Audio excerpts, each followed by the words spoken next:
नमस्कार, दी ओलगो देखने वालों का स्वागत है।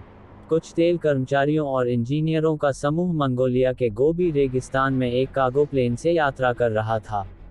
इस समूह में फ्रैंक टाउन्स, एक अनुभवी पायलट, और उनके सह पायलट एजे के अलावा कुछ अन्य लोग भी थे जो एक ड्रिलिंग टीम का हिस्सा थे, और उनका काम बंद हो चुका था। यात्रा का माहौल बहुत तनावपूर्ण था, क्योंकि हर कोई अपने असफल मिशन और विशाल रेगिस्तान की एकाकी स्थिति को महसूस कर रहा था। जैसे ही वे रेगिस्तान के ऊपर उड़ रहे थे, अचानक एक जोरदार सैंडस्टॉर्म आ गया और प्लेन का कंट्रोल खो गया। फ्रैंक ने पूरी कोशिश की, लेकिन प्लेन क्रैश हो गया। चमत्कारी रूप से अधिकांश यात्री बच गए, लेकिन वे रेगिस्तान में फंसे हुए थे। उनके पास पानी बहुत कम था, खाने के लिए कुछ नहीं था, और बचाव की कोई उम्मीद नहीं दिख रही थी। समूह ने जल्दी ही अपनी गंभीर स्थिति को समझ लिया। वे पृथ्वी के सबसे खतरनाक इलाकों में से एक में थे, उनके पास कोई कम्युनिकेशन का साधन नहीं था, और आपूर्ति भी बहुत कम हो चुकी थी। अब उनके बीच बहस शुरू हो गई कि क्या किया जाए। कुछ लोग चाहते थे कि वे रेस्क्यू का इंतजार करें, जबकि दूसरे लोग सोचते थे कि चलकर मदद की कोशिश करनी चाहिए।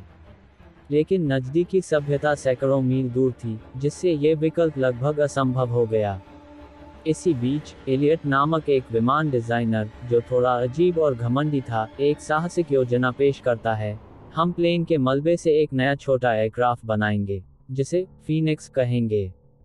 शुरुआत में समूह ने इस पर विश्वास नहीं किया, क्योंकि उन्हें एलियट के बारे में शक था और उसे लगा कि उसकी योजना सफल नहीं हो सकती।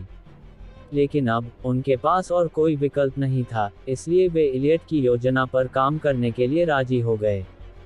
गर्म रेगिस्तानी वातावरण में और प्यास के बीच, उन्होंने प्लेन के मलबे को खोला और नए एयरक्राफ्ट बनाने की प्रक्रिया शुरू कर दी। ये बहुत कठिन काम था। हर किसी को एक टास्क सौंपा गया, और सभी को अपने मतभेदों और थकावट को भुलाकर एक साथ काम करना पड़ा। जैसे जैसे वे काम करते हैं, उन्हें कई समस्याओं का सामना करना पड़ा।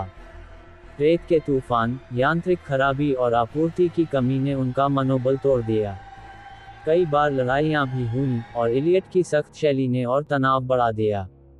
लेकिन फ्रैंक ने बीच में आकर स्थिति को संभाला और टीम को एकजुट रखने की कोशिश की। इस कठिन यात्रा के दौरान कुछ लोग मर गए।